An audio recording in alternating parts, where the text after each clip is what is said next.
début de ce siècle, à Paris, une noble et vieille dame, Madame de Bonnefamille, vit seule. Enfin, pas tout à fait seule.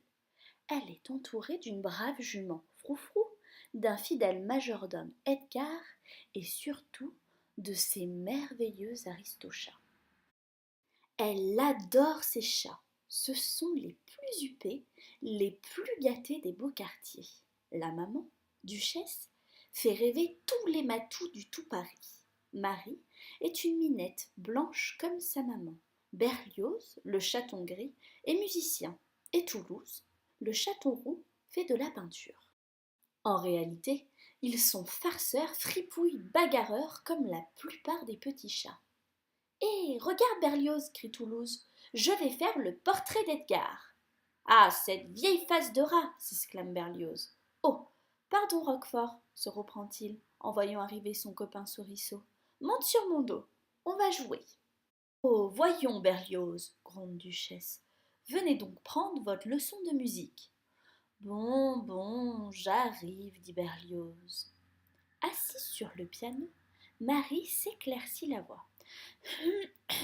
S'il vous plaît, maestro, on y va. Et elle se met à chanter sur l'air de Berlioz. Tout à coup, la douce mélodie est interrompue par un vacarme épouvantable. Une voiture cahotante s'arrête devant la maison et un adorable vieux monsieur en descend. C'est Georges de Hautcourt, un notaire, ami de Madame de Bonnefamille. Il doit avoir au moins 100 ans. Il tient à peine sur ses jambes et monte comme il peut les marches du perron. De sa voix chevrotante, on l'entend qui fredonne. Ah, cette chère Adélaïde, enfin je vais la revoir. Prévenue par le bruit de l'arrivée de son ami, Adélaïde fait 1000 coquetteries devant son miroir. Ce cher vieux Georges, cela fait si longtemps que l'on ne s'est pas vu. Ah, voilà qu'il sonne. Vite, mon boa. Viens avec moi, duchesse. Tu verras. Il est charmant. Absolument charmant. Georges, mon ami, quelle surprise, dit Adélaïde. Oh, Adélaïde, quel plaisir. Vous êtes toujours aussi belle et vos mains sont d'une douceur, ma chère, dit le vieux notaire, tout ému, en s'inclinant pour un baisement. Mais ce qui l'embrasse, c'est la queue soyeuse de Duchesse. Amusé par ces retrouvailles, Berlioz, un peu taquin, va mettre un disque de tango. Monsieur de Hautcourt n'y résiste pas. M'accorderez-vous cette danse? Avec plaisir, dit Adélaïde. Et les voilà qui virevoltent, enfin, si l'on peut dire. Le vieux monsieur marche un peu sur les pieds d'Adélaïde, et on entend toutes sortes de craquements à chacun de ses mouvements. Mais ils sont tous deux ravis. Quand ils s'arrêtent, essoufflés, Madame de Bonnefamille devient plus grave. Mon cher ami, je vous ai appelé pour une affaire sérieuse. Il s'agit de mon testament. Testament? Du fond de sa cuisine, Edgar tend l'oreille vers la conduite d'écoute. Ce coquin jubile déjà. Ah ah, par ici les sous, la vieille n'a pas d'enfant. Voilà 30 ans que je lui donne du madame, que je fais tout dans cette maison. À moi la fortune maintenant. Mais tout à coup, Edgar devient blafard, son sourire s'efface et un sanglot de rage l'étrangle. Quoi? Elle est tout à ces aristochats? Je n'hériterai que lorsque le dernier sera mort. Eh bien, ils vont voir de quel bois je me chauffe. Oh, je les hais, ces chachas chéris. Sans hésiter, Edgar a décidé de se débarrasser de toute la famille Aristocha. Ah, vous allez voir un peu les minous, la bonne pâtée que va vous faire ce vieux Edgar. Du lait, du miel et une bonne dose de somnifères. La bonne soupe, les chats l'adorent et ne se méfient pas. Edgar s'est éloigné, les laissant manger. Pense-t-il, au dodo les aristos. Bonsoir, duchesse. Salut les chatons, dit Roquefort en arrivant. Oh, ça sent rudement bon chez vous. Suprême de crème à la Edgar, répond Duchesse. Voulez-vous goûter? Eh bien, oui, je veux dire non. Enfin, il se trouve que par hasard j'ai un biscuit sur moi. Je vais me faire un canard, reprend Roquefort. Mais à la moitié de son gâteau, Roquefort a un terrible bâillement. Oh. Il s'endort aussitôt sur le plateau. Et les chatons miaulent. Maman, j'ai sommeil, je n'ai plus faim. Duchesse n'a même pas le temps de les coucher qu'elle s'endort elle aussi. Hé hé hé, bonne nuit mes petits, ricane Edgar. Et hop, il met les chats dans un panier, vérifie que Madame de bonne famille est bien endormie et descend au garage. Il pousse la moto et prudent dépasse le commissariat avant de démarrer. Et maintenant, clouse-t-il, je vous emmène à la campagne. On ne vous reverra pas de sitôt. Quelque temps plus tard, la moto d'Edgar pétarade en pleine campagne. Un gros chien endormi dresse l'oreille. Lafayette, réveille-toi, voilà une moto. Oh, Napoléon, si on dormait, on a déjà poursuivi 4 autos et un vélo, déchiqueté 6 pneus et le pantalon du facteur. Tais-toi, c'est une motocyclette 2 cylindres, transmission par chaîne et roue voilée à l'avant. Allez, sonne la charge. Bon, d'accord. Ouaf, ouaf. Là tu sonnes la soupe, idiot. Ah oui, excuse-moi. Bouf, bouf, chargez. Alors commence une poursuite terrible. Edgar voit surgir vers lui 2 monstres hurlants. Embardés, boum, paf, dérapage, swoop, scratch. Edgar défonce une barrière, dévale un talus. Vlan, le panier et les chats sont éjectés. Et Edgar, affolé, regagne Paris. Par miracle, le panier a atterri sans mal sous un pont. Mais à cet instant, un terrible orage éclate. Maman, j'ai peur. Où on est demande Toulouse. J'ai froid et je suis tout mouillé, gémit Berlioz. Mes pauvres enfants, se lamente Duchesse, rentrez vite dans le panier. Loin de là, à la maison, Madame de bonne famille se réveille brusquement. Quel horrible cauchemar, dit-elle à mi-voix. J'ai rêvé qu'on volait les aristochats. Pour se rassurer, elle va regarder ses gentils minets dormir. Elle s'approche de leur lit. Horreur! Il est vide. Au secours! Duchesse et les chatons ont disparu! Crie la dame désespérée. Mais personne ne lui répond. Le tonnerre et les lamentations de Madame de bonne famille sortent peu à peu Roquefort de sa torpeur. La tête lourde et l'estomac barbouillé, il se répète. Duchesse, les chatons, disparus? Oh, cette crème qui nous a fait tant dormir, la crème d'Edgar. Ce n'est pas un hasard. On a volé les chats. Roquefort décide de mener l'enquête. Il part sous la pluie battante en appelant partout les aristochats. Duchesse! Oh, où êtes-vous? Au matin, sous le pont, les chats sont réveillés par une voix de matou qui appelle leur maman. Salut ma belle, c'est quoi vos petits noms? Duchesse. Eh ben, qu'est-ce que vous faites dans cette cambrousse, princesse? Duchesse raconte ses malheurs et aussitôt, le cœur sur la patte, O'Malley jure de lui porter secours. Aider les minettes, les dames en détresse, c'est ma spécialité. Oh, merci infiniment, monsieur O'Malley, dit Duchesse.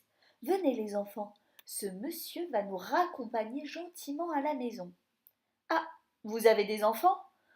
Bon, tant pis, allons-y, soupira O'Malley. Suivons la voie de chemin de fer, elle mène directement à Paris.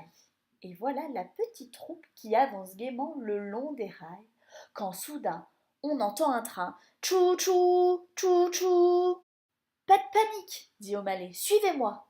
Ils ont à peine le temps de sauter sur les poutres du pont qu'un effroyable bruit résonne au-dessus de leur tête.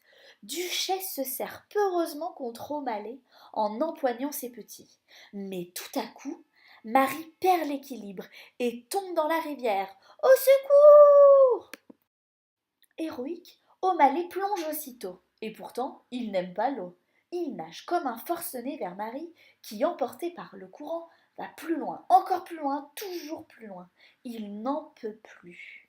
Ça y est, le matou a rattrapé la petite. Duchesse court le long de la berge et se penche pour rattraper sa fille, ou plutôt une boule de poil toute mouillée. Ouf! Marie est sauvée, mais O'Malley est emporté dans un tourbillon. Le chat boit la tasse, il crache, il tousse. La rivière le roule comme une vieille chaussette mouillée. Et voilà que le grand O'Malley, la terreur des chats de gouttière, est sauvé par deux oies blanches, les sœurs Jacasse qui nageaient par là. Voilà ces deux oies devenues les héroïnes du moment, du moins pour les chatons. O'Malley est vexé comme tout, mais tandis que les petits font connaissance avec ces dames, Duchesse prend le matou à part. Comment vous remercier, monsieur O'Malley? Vous avez été si merveilleux. Tout ragaillardi par ces chaudes paroles, O'Malley se retourne vers ses sauveurs. Merci les poulettes. Les oies ont décidé d'accompagner les chats.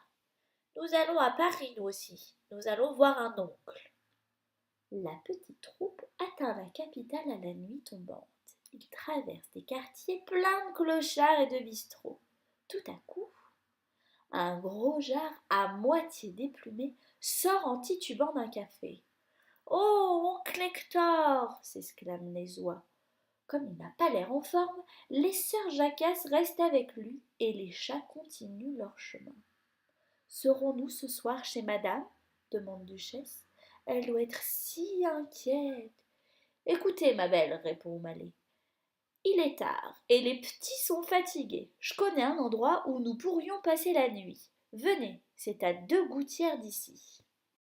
Fourbus, épuisés, éreintés, les minous approchent de chez O'Malley. Dites, monsieur O'Malley, c'est encore loin demande Berlioz. Redressez vos moustaches, petit tigre, c'est juste après la prochaine cheminée. Nous y voilà, Duchesse, bienvenue chez moi. Et en plus, ce vieux scat et sa bande sont venus fêter votre arrivée. En effet, une explosion de trompettes, de basses et de pianos retentit bientôt. Ça a l'air drôlement chouette ici, maman, dit Berlioz. C'est pas du Beethoven, mais ça rebondit. Hey, Scat-Cat, crie O'Malley, envoie-nous un peu de ta musique. Hey, les gars, visez un peu la minette. Salut, beauté. Salut, O'Malley, rugit Scat-Cat. Oh, bonsoir, monsieur Scat-Cat, répond Duchesse. Voyez-vous, Duchesse, les cats, c'est les mordus du jazz, et Scat-Cat, c'est le meilleur des trompettistes, explique O'Malley. Écoutez, ma petite dame, je vais tout vous raconter, dit Scat-Cat à Duchesse. Et l'orchestre repart de plus belle et Scat-Cat se met à chanter. Tout le monde veut devenir un cat, parce que chaque quand il est cat, retombe sur ses pattes. C'est vrai. Et maintenant, à toi, vieux frère, crie Scat-Cat au chat qui joue de la batterie. Et le chat siamois se lance dans un solo à faire ressusciter les morts.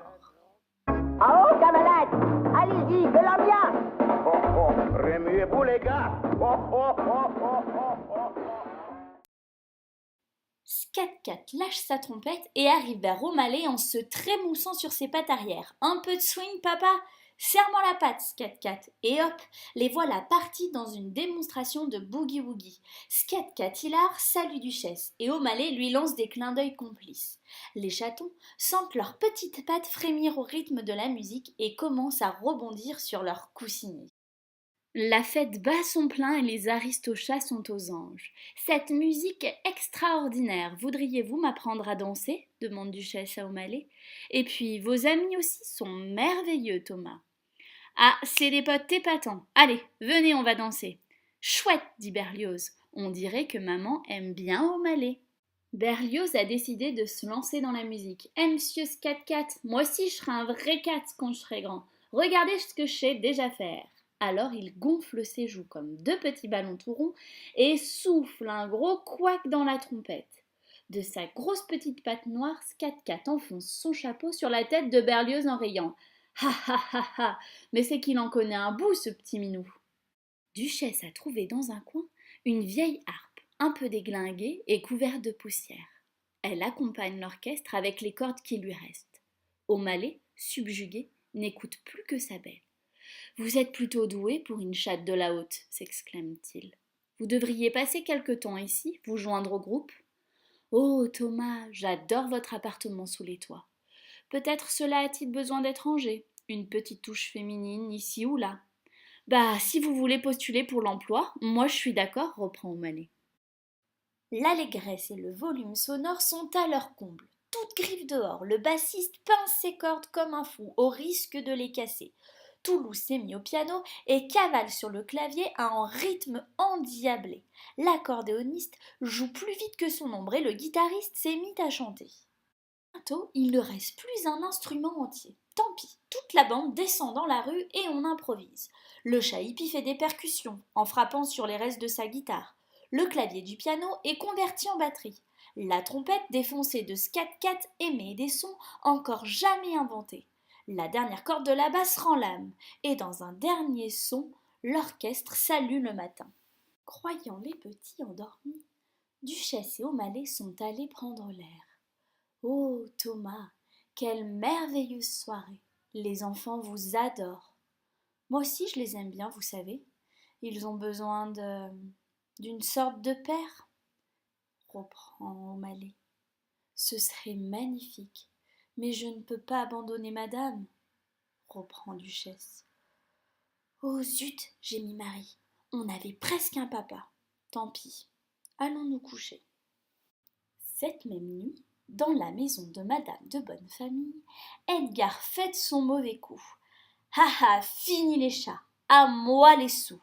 Mais le brave Roquefort est là, il a tout entendu. Foi de Roquefort, tu ne t'en tireras pas à si bon compte, reprend la souris. Pauvre Roquefort, depuis la disparition des minots, il n'a pas cessé d'arpenter les rues de Paris, d'interroger les souris du quartier. Il court annoncer la nouvelle à Froufrou.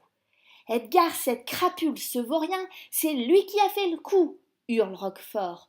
Oh, quelle horreur, hennit la jument. Mon pauvre Froufrou, voilà 2 jours que je les cherche, je deviens fou, j'entends des miaulements partout. Mais Roquefort n'est pas fou, on entend bien des miaous devant la maison. Edgar, interloqué, regarde à la porte. Il s'étouffe en voyant les 3 chatons se précipiter dans l'entrée. Dehors, O'Malley et Duchesse se disent adieu. Ah, Duchesse, vous allez me manquer. Enfin, je repasserai vous voir. À bientôt. À bientôt, c'est vite dit.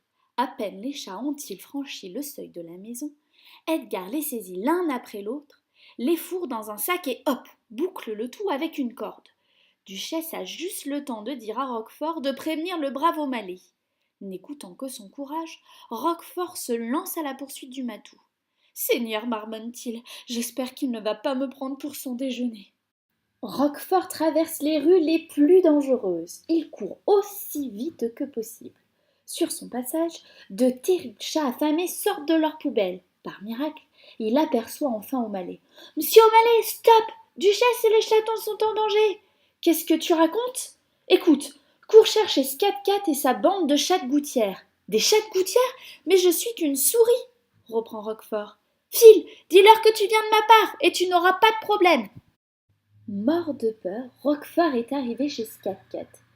Qu'est-ce que tu viens faire dans ce quartier, bestiole? Tu veux te suicider? J'ai été envoyé par un chat, reprend Roquefort. Ah, mais t'es dingo ou quoi? Il s'appelle O'Brien. Je connais pas d'O'Brien. Alors, Molly? Pauvre gars, t'es fait comme un rat. Avec l'énergie du désespoir, Roquefort retrouve enfin le nom de O'Malley. Ouf! Sauvé. Mais pendant ce temps, Duchesse et les chatons sont en bien mauvaise posture. Son sac à la main, Edgar descend au garage en chantonnant « Pom pom pom pom pom ». Cette fois, mes chéris, adieu pour de bon. Il jette le sac avec les aristochats dans une malle, colle une étiquette, destination Tombouctou. Que faire? Scat-Cat et sa bande ne sont pas encore là. Heureusement, au moment où Edgar s'apprête à cadenasser la malle, Froufrou s'approche et attrape sa veste à pleines dents. La jument est attachée et ne peut bouger davantage. Edgar râle, jure et pèse comme un palefrenier. Il se démène tant qu'il peut et craque. Sa veste craque et il se libère.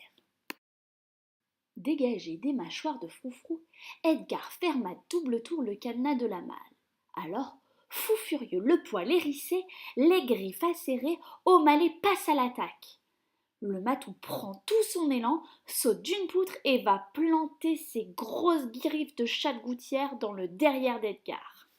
Clash, flance, plate, boum! Le matou au grand cœur et l'affreux maître d'hôtel s'affrontent au corps à corps. Edgar a le visage et les mains lacérées. Il court se cacher dans un coin, mais tout à coup il se retourne en brandissant une fourche. Sale bête, hurle-t-il, tu vas finir en bouillie pour les chats. D'un geste furieux, il lance la fourche. Le valeureux matou est coincé contre le mur. Ouf, il n'a rien. Et déjà Roquefort arrive à la rescousse. Tenez bon, monsieur O'Malley, ils arrivent! Ouf, il était temps. Un miaulement sauvage retentit et une bande de chats déchaînés saute sur Edgar. Il y en a partout. C'est un déluge de chats miaulements, sifflants, griffants, mordus, zébrés, les vêtements en lambeaux. Edgar tombe à la renverse en poussant d'épouvantables cris de rage et de douleur. Pendant ce temps, Roquefort traficote le cadenas de la malle avec ses petites dents. Ça y est, il est débloqué. O'Malley soulève le couvercle, saute dans la malle, dénoue la corde du sac et trouve sa belle duchesse. Oh, Thomas! Duchesse! Reprend O'Malley. Et les chatons s'en mêlent. Miaou, miaou, miaou, miaou! Un saut sur la tête, empêtré dans une corde au bout d'une poulie, Edgar est neutralisé. Alors d'une magistrale ruade, Froufrou le projette à l'intérieur de la malle. Clac! Le cadenas est aussitôt refermé. Tout le monde met la patte à la malle pour la pousser dans la rue. Bientôt arrive le camion des messageries maritimes appelé par Edgar lui-même. 2 costauds en descendent. Ils se penchent sur la malle, la soulèvent et l'embarquent pour le bout du monde. Ouf! Bon débarras! Quelle belle retrouvaille! Pour immortaliser cet heureux dénouement, Madame de Bonnefamille prend une photo de famille avec les Aristochats au complet et même le matou O'Malley. Duchesse, je trouve que ton ami a très belle allure. Nous allons le garder avec nous. Nous avons besoin d'un homme dans cette maison. Miaou, miaou, miaou, approuvent les chatons. Hurrah, nous avons un papa!